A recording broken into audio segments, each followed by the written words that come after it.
गर्मियों में हम पूरी तैयारी कर लेते हैं, हार्ट का ख्याल कैसे रखना है, लीवर का ख्याल कैसे रखना है, किडनी का ख्याल कैसे रखना है, इवन पूरी बॉडी को कैसे हम स्वस्थ रख सकते हैं, लेकिन बेचारे ये बाल और ये स्किन जिनकी चमक चली जाती है। तो ऐसे में हेल्थ टाइम की टीम आ पहुंची डॉक्टर रजत कंधारी के पास, जो कि एक बहुत ही बेहतरीन से स्किन स्पेशलिस्ट हैं। थैंक यू सर टाइम देने के लिए।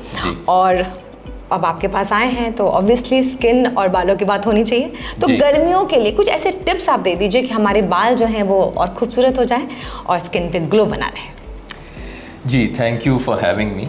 एंड सबसे पहले स्किन की बात करते हैं। जी सर। जैसा आपने कहा कि पूरी बॉडी को इंसल्ट होती है, हीट स्ट्रोक हो रहे हैं वगैरह वगैरह, तो हाँ, हीट स्ट्रोक, आई स्ट्रोक, बहुत सारे नाम सुनने को मिल रहे हैं। स्किन को भी काफ़ी स्ट्रोक पड़ रहा है। एग्जैक्टली। तो इसके लिए कुछ कुछ चीज़ें करी जा सकती हैं। जैसे सबसे पहले keep your self well hydrated. पानी पीजिए, नारियल पानी पीजिए, नींबू पानी पीजिए, what ever it might be, but keep your electrolytes up.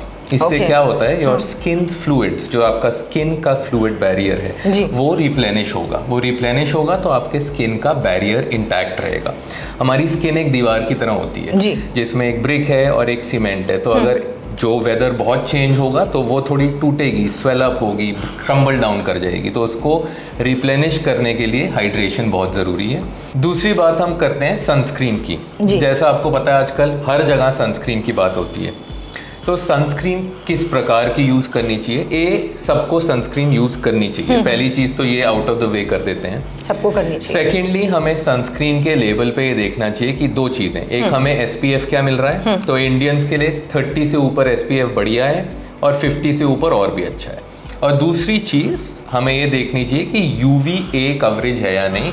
आप सनस्क्रीन के लेबल पे देखेंगे तो एक गोला सा बना होगा जिसमें UVA लिखा होगा, या उस पे लिखा होगा PA+++। ये हमें बताता है कि सनस्क्रीन मेरे को UVB और UVA दोनों से बचा रही है जी। तो ये सनस्क्रीन लें एंड इसको अच्छी तरह लगाएं। अच्छी तरह मतलब इतना नहीं क्योंकि महंगी है, पूरा लें और उसको यहाँ से यहाँ तक फुल कवरेज। बिल्कुल, उसको लगाने की टेक्निक भी, और कम से कम अगर मुझे याद है, मतलब जो आपने मुझे बताया था, 15 से 20 मिनट पहले लगा लेनी चाहिए। 15 से 20 मिनट, बिल्कुल ठीक, 15 से 20 मिनट पहले लगाएं। और जब बाहर जाएं, अगर पसीना ज़्यादा आता है या स्विमिंग जा रहे हैं वगैरह, तो उसको रीअप्लाई ज़रूर करें। May be every 30 to 40 minutes if possible, if not possible एक बारी अच्छी तरह लगा के रीअप्लाई करें कुछ घंटों बाद। थर्ड थिंग, इस मौसम में पसीना बहुत आता है, फेस पे ऑयल सिक्रीशन ज़्यादा हो जाती है, तो उस दौरान हमें शायद अपना क्लेंजर चेंज करना पड़े। शायद वो क्लेंजर जो हमें ठंडियों में सूट करता है हमारे को समर्स में ना सूट करे। इन केसेस में एक बार हम ऐसा क्लेंजर ढूंढ सकते हैं जो जेल बेस्ड हो।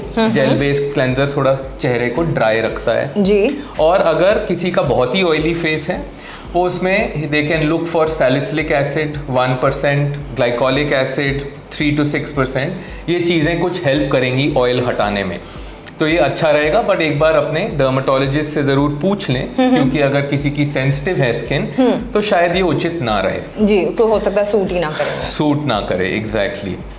एंड नंबर 4 जो एक क्वेश्चनेबल कहा जाता है कि मॉइस्चराइजर लगाया जाए या नहीं, ये एक्चुअली बहुत बड़ा सवाल है। यस, सो अगेन, अगर ठंडियों में हम एक क्रीम लगाते हैं, हमें शायद समर्स में, और खासकर ऐसी समर में, हमें शायद एक जेल की ज़रूरत पड़े, जेल क्रीम या लोशन। क्यों? क्योंकि ये वाटर बेस्ड होती हैं, थोड़ी लाइटर होती हैं, तो ये हमारे स्किन के पोर्स को बहुत क्लॉग नहीं करेगी।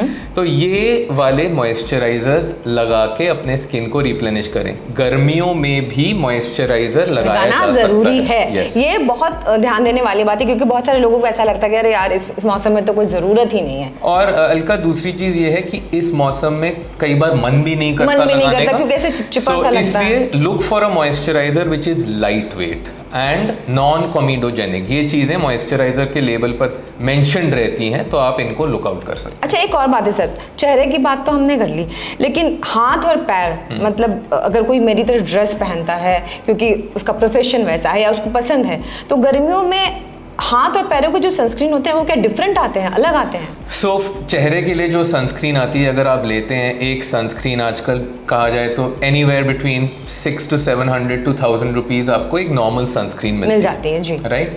अब उसको अगर आप बॉडी पे लगाएंगे एक जेल बेस्ड क्रीम को, तो स्प्रेडेबिलिटी बहुत पुअर होती है उनकी, तो इसलिए हम कहते हैं चेहरे के लिए आप जेल बेस्ड क्रीम लगा लो ताकि बहुत ऑयली ना लगे जी।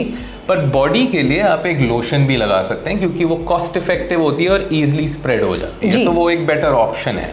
सर एक और बात है, आजकल ना बहुत एड्स आ रहे हैं और आपको पता है कि हमारी जो जनता है वो जब एड्स देखती है उसे लगता है यही सही होगा। ये फिजिकल सनस्क्रीन और केमिकल सनस्क्रीन दोनों में डिफरेंस क्या है और हमें कौन सा चूज़ करना चाहिए?